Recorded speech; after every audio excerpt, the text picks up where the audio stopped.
स्वर कथा चैनल के सभी श्रोताओं को संतोष कुमार शर्मा का बहुत बहुत नमस्कार। मित्रों, जब हम सूत जी की चर्चा कर रहे थे तब हमें यह भी ज्ञात हुआ था, अभी सूत जी 10 पुराणों की ही चर्चा कर पाए थे कि उनका बलभद्र ने वध कर दिया। बाकी के पुराण 88,000 ऋषियों को किसने सुनाई, उसके विषय में आज हम चर्चा करें। जब महाभारत का समाचार भगवान बलराम को प्राप्त हुआ तब वो तीर्थ यात्रा पर निकले। घूमते हुए वे नैमिषारण्य तीर्थ पर जा पहुंचे, जहां सूत जी का सत्र चल रहा। सभी ऋषियों ने बलराम जी को देखा और उन सभी ने अपने स्थान पर खड़े होकर उनका अभिवादन किया और उन्हें आसन दिया, किंतु सूत जी व्यास गद्दी पर बैठे हुए। इस कारण वो ईश्वर के अतिरिक्त यानी कि भगवान के अतिरिक्त, भगवान के अलावा किसी और के सम्मान में खड़े नहीं हो सकते। बलराम जी को बड़ा क्रोध आया। बलराम जी ने देखा कि एक सूत पुत्र मेरे सम्मान में खड़ा नहीं हुआ, जबकि बड़े बड़े महर्षि यहाँ मेरा सम्मान कर रहे हैं, मेरा स्वागत कर रहे हैं।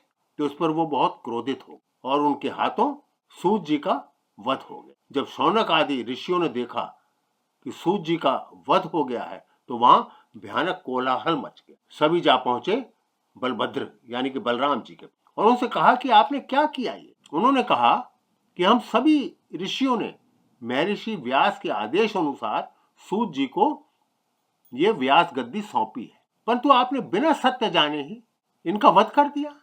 आप पर तो ब्रह्म हत्या का पाप लग गया है। इससे अधिक हानि हमारी हुई है।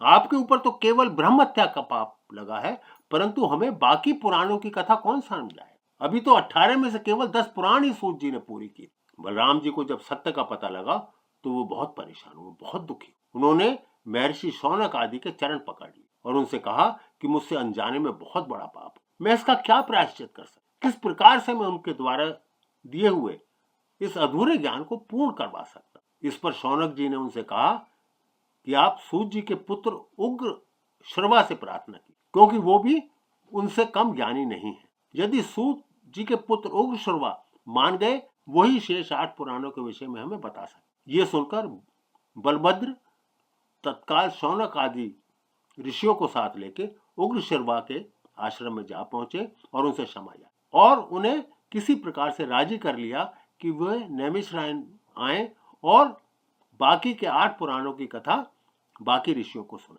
उग्र श्रवा मान गए और बाकी 8 पुराणों की कथा उग्र श्रवा ने 88,000 ऋषियों को सुना। बलराम जी को थोड़ा संतोष तो हुआ, परंतु वो अभी भी प्रायश्चित करना चाहते। तो उन्होंने ऋषियों से पूछा कि मैंने पाप तो किया है, बताओ मैं और क्या प्रायश्चित कर सकता हूं जिससे मैं इन सब दोषों से मुक्त हो जाऊं। तब सभी ऋषियों ने कहा कि हे बलराम, इस वन में बलवल नाम का एक असुर है जो इलविल का पुत्र है। वे सदैव हमारे यज्ञ में विघ्न डाल और हमारे यज्ञ कुंड को गंदा कर देता है, अपवित्र कर देता है।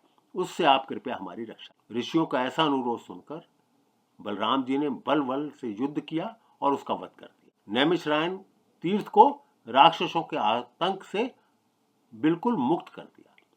तत्पश्चात वे प्रायश्चित के लिए तीर्थ यात्रा पर आगे निकल गए और तब सूत जी के पुत्र उग्र श्रवा ने अपने पिता का सत्संग आगे बढ़ाया और बचे हुए 8 महापुराणों के ज्ञान से समस्त ऋषियों को परिपूर्ण कर दिया। आप सभी का बहुत बहुत धन्यवाद। एक बार पुनः आपसे अनुरोध है कि यदि आपने अभी तक स्वर कथा चैनल को सब्सक्राइब नहीं किया है तो कृपया अवश्य कर दें।